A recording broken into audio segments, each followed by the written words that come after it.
Bem, meus amigos, então, bom dia, boa tarde, boa noite. Então, agora nós vamos dar continuidade ao nosso curso de contabilidade financeira. E mais precisamente, agora nós vamos falar sobre o CPC 18, na sua segunda redação, que trata sobre os investimentos em coligadas, controladas e empreendimentos controlados por em conjunto. Então vamos lá, deixa eu só mudar aqui.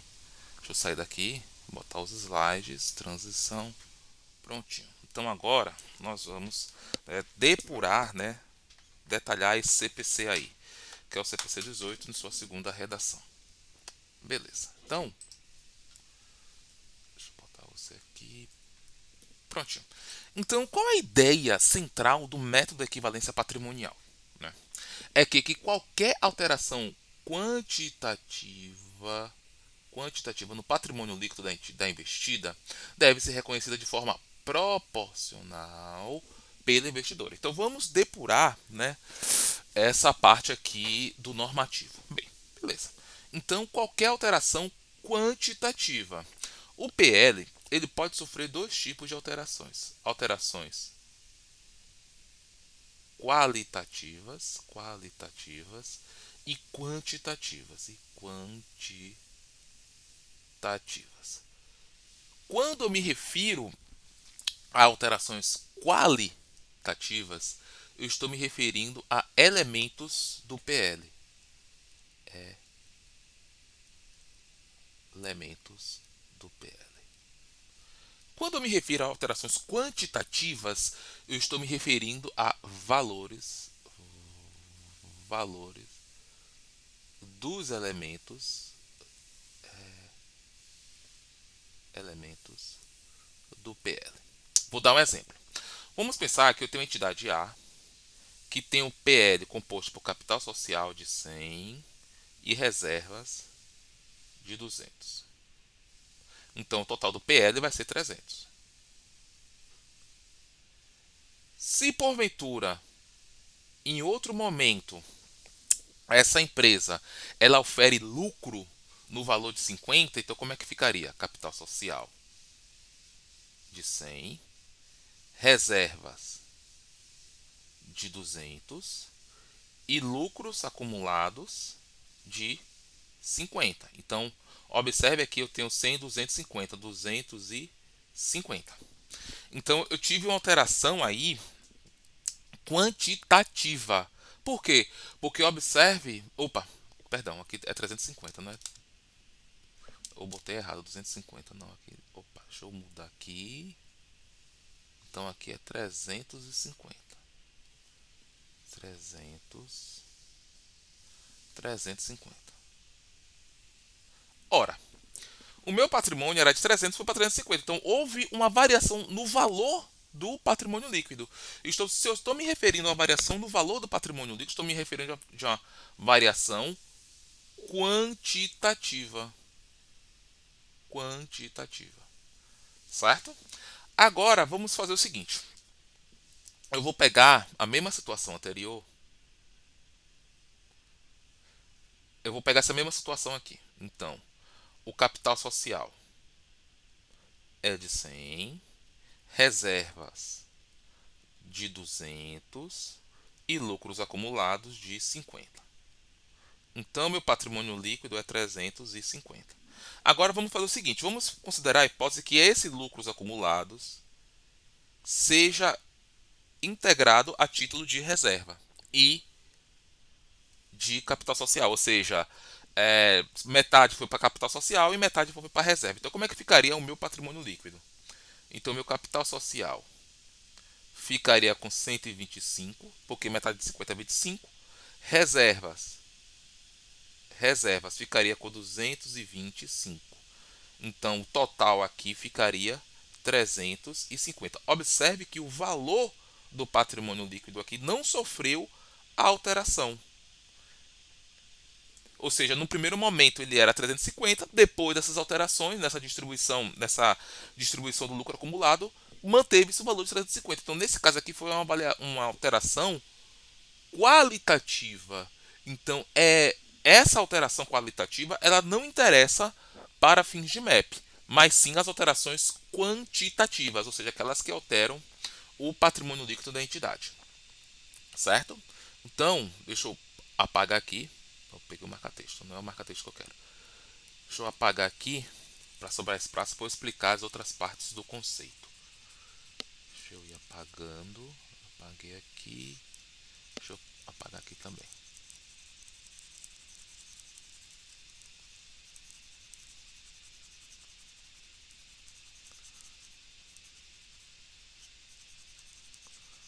Deixa eu ir apagando. Pronto. Então aqui, então nós já entendemos a diferença entre alterações qualitativas e alterações quantitativas. Então, quantitativa, aquela que altera o valor do patrimônio líquido. Da investida deve ser reconhecida de forma proporcional. Essa forma proporcional seria o quê? Ora, se eu tenho uma empresa A que investe numa empresa B, essa aqui é a investidora,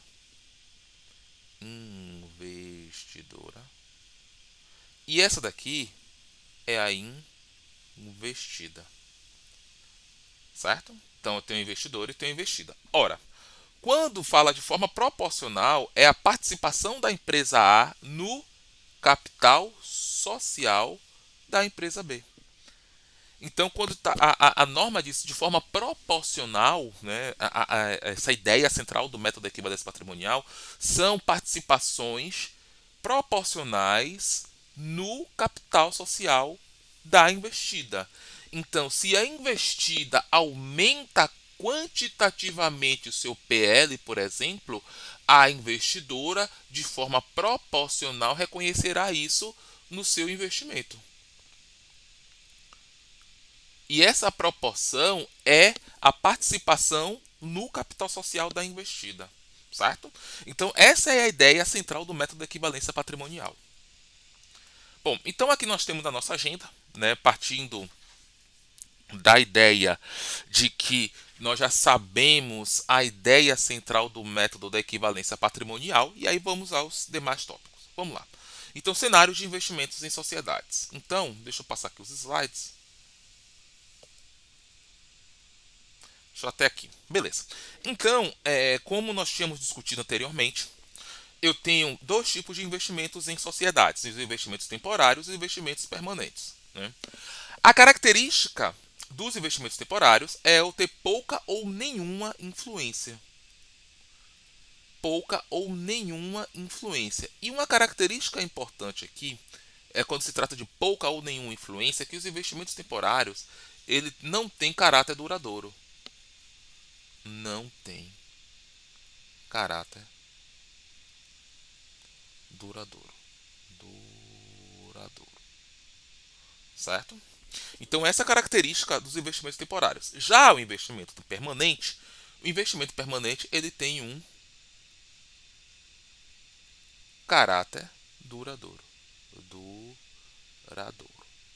Ora, o que quer dizer, o que significa então ser um caráter duradouro e não duradouro? Ora, o caráter duradouro ele funciona como se fosse uma extensão da atividade da investidora. Já o investimento temporário não, tem fins especulativos, de ganhar ter aquele retorno no pouco espaço de tempo, ou no curto espaço de tempo. Bem,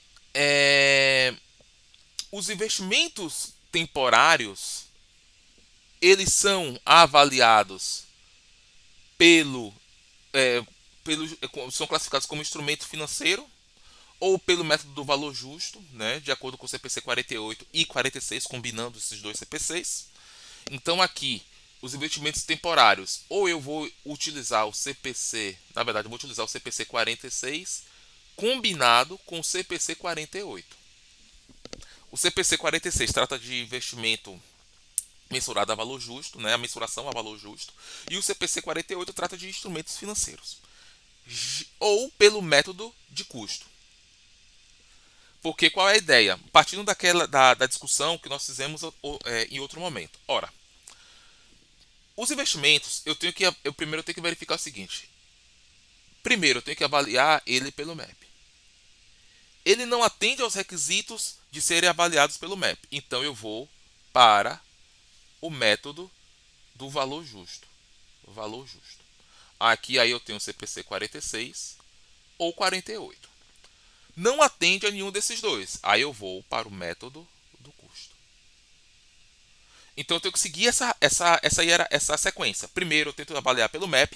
Não consigo avaliar pelo MAP. Eu vou pelo método do valor justo, seja aquele previsto no CPC 46 ou no 48. E não havendo nenhuma possibilidade, aí sim eu vou para o método do método de custo.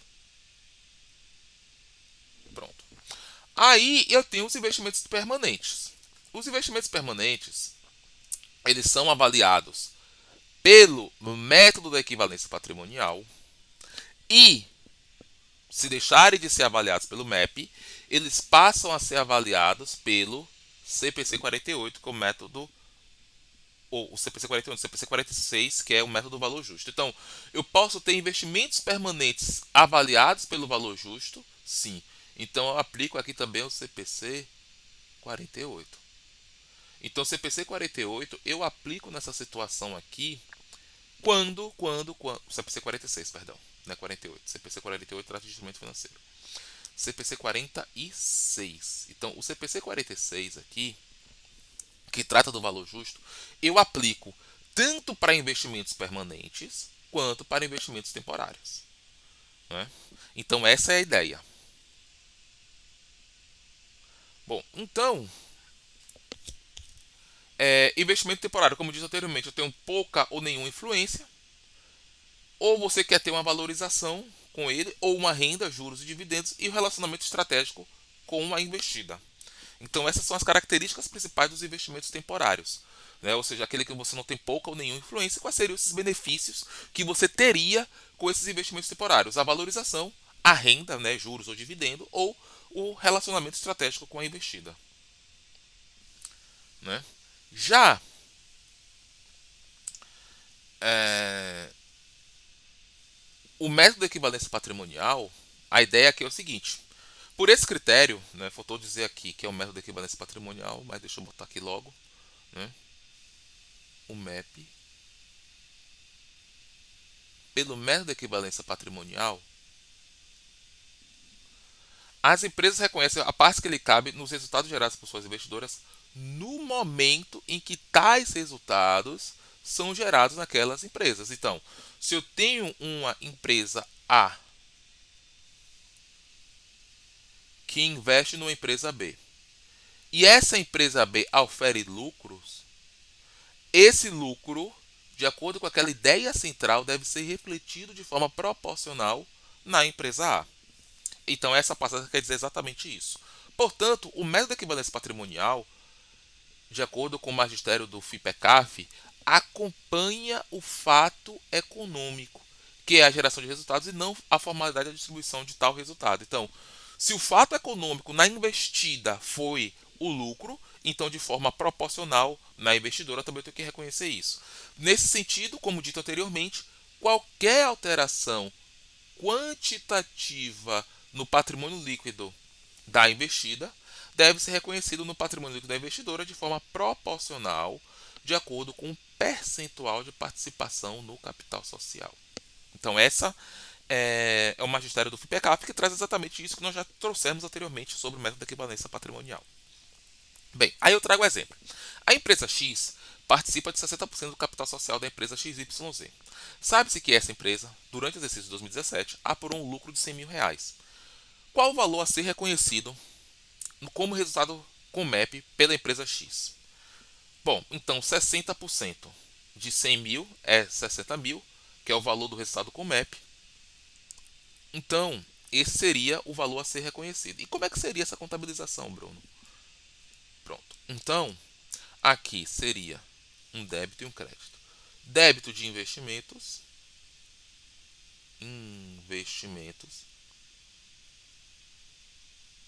e um crédito de resultado com MEP, no valor de R$ 60.000. Quem faria isso? A investidora. Então a investidora, né, no seu balanço patrimonial, faria esse lançamento. A empresa X participa em 60% do capital social. Aqui já é um outro exemplo, gente. 60% do capital social da empresa XYZ. Sabe-se que essa empresa, durante o exercício de 2017, apurou um lucro de 100 mil e constituiu reserva de lucros no valor de 30 mil reais. Esse fato, no caso dos 30 mil reais, é passível de reconhecimento da investida? Justifique. Vamos lá. Pelo fato de a constituição da reserva de lucro não ser um fato que altere quantitativamente o patrimônio líquido da investida, a investidora não reconhece esse evento em suas demonstrações. Então, é somente um fato permutativo, contabilmente falando. Então, se eu tenho um fato permutativo, ou seja, aquele fato em que não há alteração do patrimônio da investida, do patrimônio líquido mais precisamente, a investidora também não vai reconhecer isso. Por outro lado, se tivesse algum evento que proporcionasse alteração no patrimônio líquido da investida, a investidora, de forma reflexa, de forma proporcional, reconheceria isso nos seus demonstrativos.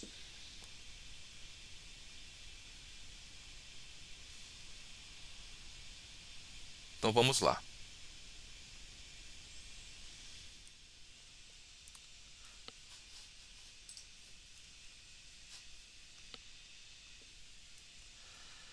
Então agora vamos falar um pouco do que vinha a ser essa figura das coligadas. A coligada é uma entidade sobre a qual a investidora mantém, deixa eu marcar aqui, influência significativa. Influência significativa consiste na existência de poder de participar nas decisões financeiras e operacionais da investidora. Então, ou da investida, perdão. Então, o que é a coligada? Coligada é o quê?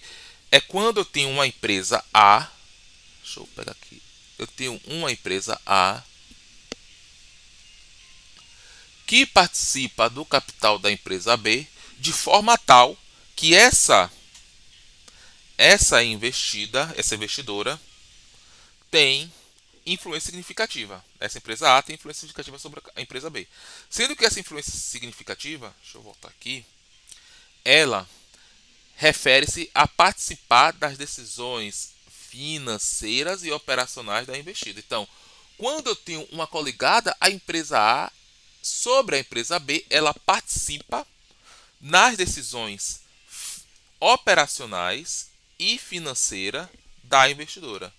E uma característica importante do investimento em coligadas, quando eu tenho uma investidora que participa de um investimento em coligadas, significa que ela não controla essa investida, né? Digamos, a investidora ela não controla a investida, mas exerce influência sobre ela exerce influência nas decisões operacionais e financeiras da investida. Então vamos lá. Então, o que significa a figura da influência significativa? Conforme o CPC 18, em sua segunda redação, a influência significativa é o poder de participar nas decisões sobre as políticas financeiras e operacionais de uma investida, mas sem que haja o controle individual ou conjunto dessas políticas. Então, eu exerço uma influência sobre essas políticas, mas eu não controlo essas políticas, eu não determino, né, eu não dito a palavra final sobre esses investimentos. Eu só tenho a dizer tão somente, né, quais são as características, né, como é que se diz assim, eu posso exercer influência sobre as características dessas políticas financeiras e operacionais, mas eu não posso determinar elas. E aí o CPC ele traz alguns exemplos que não são exaustivos sobre o exercício dessa influência significativa. Por exemplo, a prestação do conselho de administração ou da diretoria da investida. Por exemplo, eu tenho uma investidora A que exerce, tem uma coligada com a empresa B. E aí a empresa A, ela tem um representante no conselho de administração ou na diretoria da empresa B. Então isso é um exemplo de influência significativa. Participação no processo de elaboração de políticas, inclusive decisões sobre dividendos e outras distribuições. Dividendos não deixa de ser uma política financeira.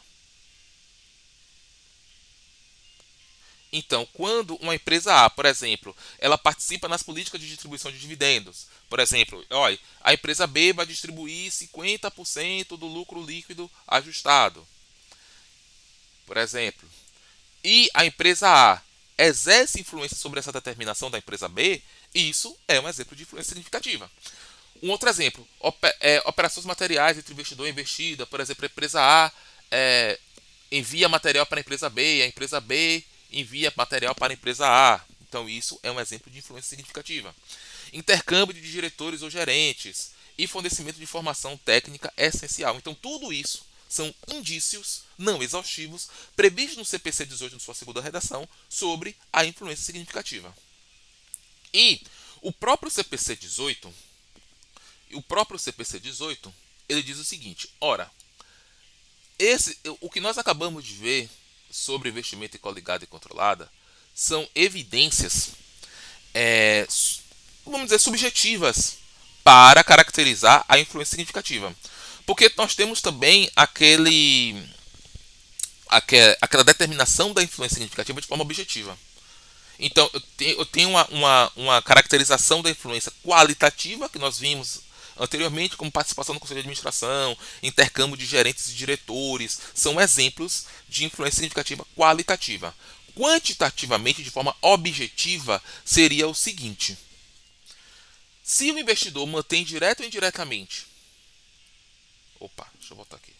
Se mantém direto ou indiretamente, por meio de controladas, por exemplo, 20% ou mais do poder de voto da investida, ações ordinárias, presume-se que ela tem influência significativa, a menos que se possa ser claramente demonstrado o contrário. Então, o que é que o CPC 18 está dizendo com isso? Ora, se você tem, de forma objetiva e clara, 20% das ações ordinárias, ou seja, daquelas ações que dão direito a votos, mais de 20% e menos da metade, e o contrário, e até que se prove o contrário, você exerce influência sobre a investida. Então, como é que seria isso? Deixa eu desenhar aqui. Deixa eu pegar aqui uma caneta. E aí eu tenho uma empresa A que participa no capital social da empresa B. Ora, a empresa A tem 25% das ações ordinárias da empresa B. Até que se prove o contrário, quando a empresa A, né, tem essa participação, A sobre B é uma coligada. Não, melhor dizendo, B é uma coligada de A. B é uma coligada de A. Porque ela tem 25% das ações ordinárias, menos de 50%, maior do que 20%, e até que se prove o contrário, né, isso é caracterizado como uma influência significativa. Então vamos lá. Então agora vamos falar um pouquinho sobre definição de controladas. Então, controlada é o quê?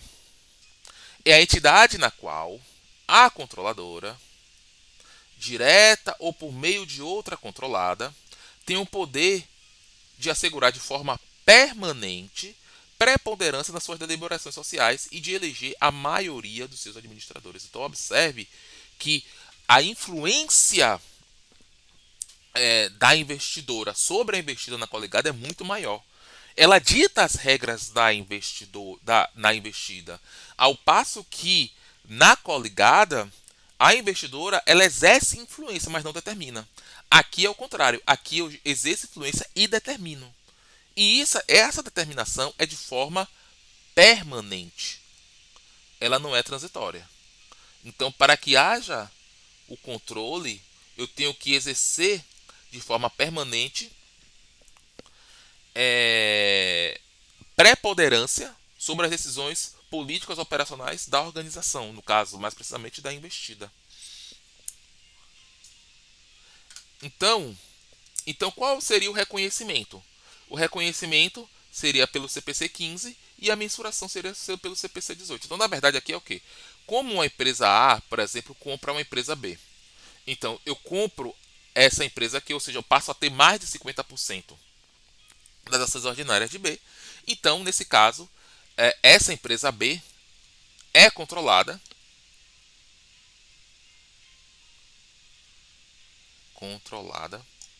pela empresa A, certo? Então, o reconhecimento de uma controlada, eu vou utilizar o CPC 15, né, que trata de combinação de negócios, e a mensuração eu vou utilizar o CPC 18 na sua segunda redação. Faltou eu comentar sobre o critério de reconhecimento e mensuração das coligadas.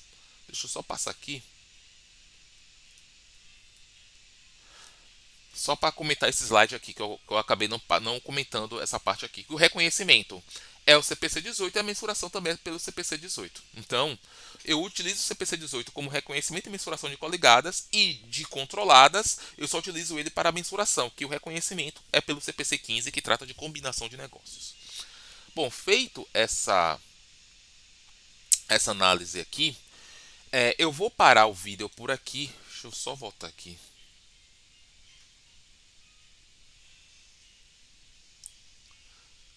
Pronto, eu vou parar o vídeo por aqui, por quê? Porque nossa aula ela ficou deveras longa, né? E aí no próximo segmento nós daremos continuidade a partir desse ponto, né, que nós vamos falar de empreendimentos controlados em conjuntos, negócios em conjuntos, e verificar qual desses dois eu aplico o MAP, certo? Um abraço a todos e até a próxima. Tchau, tchau.